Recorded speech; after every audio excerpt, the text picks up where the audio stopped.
Hi folks, today I'm going to do a quick video about planting garlic and shallots in the fall. So I've already, to save time, separated a bud of garlic into separate cloves. It's important to take off the outside paper because it's kind of a protectant and that'll slow down the process of growing. Also I have some shallots, which I really enjoy growing. It's an interesting type of bulb. It's like a cross between an onion and a garlic. Well, that's what it tastes like anyway. You want to do the same sort of thing. You want to separate it. See, this was actually one shallot. When you grow shallots, what you're doing is you're planting, a piece like similar to, garlic, and you're hoping that either it grows like this one. This one just grew. This one didn't multiply. This is considered a multiplier type onion. There's white onions like that too, where they just multiply, but they go more in bunches. But anyway, you want to separate this. I still got to take the paper off this. But yeah, so with these, you want them to do one of two things. You want them to either grow into a bigger version of itself, or you want it to multiply like this, where this is, I think, probably 3 or 4 bulbs.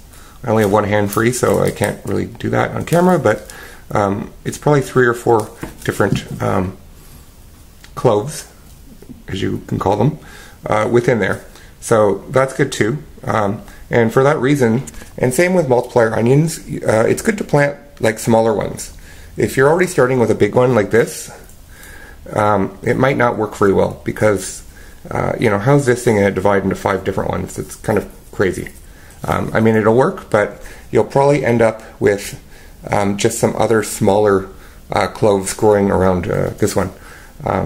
Whereas if you start small, you can end up with a whole bunch of other ones, and they're decent size. They're also easier to work with when you end up with multiplying as opposed to getting into a big piece. So I'm going to go outside and plant them now.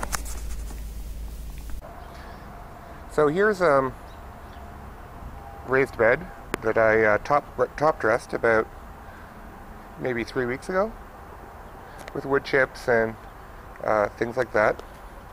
A little bit of semi-finished compost, but not from a compost pile, just junk. So I'm going to use this to plant my shallots and garlic. So I'm just going to dig holes. Don't think I have to go very far apart. I've actually done it before where I had them fairly close together and it didn't really seem to matter. It was totally fine. So I'm just going to dig some holes. I'm going to do the shallots first. And of course you don't want this side. This is the rooty side. You want to put that down. So I'm going to put it in. I like to plant them a little deeper than some other people, because then they grow up bigger and they also get protected from the frost.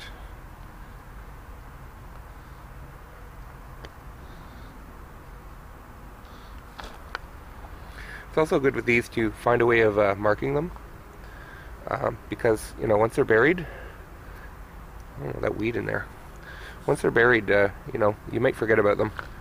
It's happened to me.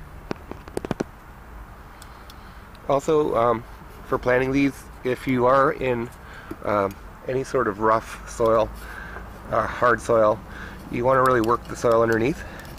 I don't really need to do that here, because this is very soft and pumicey soil. It's really improved a lot since I top dressed it, actually. So I'm going to start planting some of the garlic buds. Now with these ones, I'm actually planting these in more of a row because they do take up quite a lot less space than the shallots. The shallots, they just bulb right out and get quite big, and I don't want the roots all tangled up together.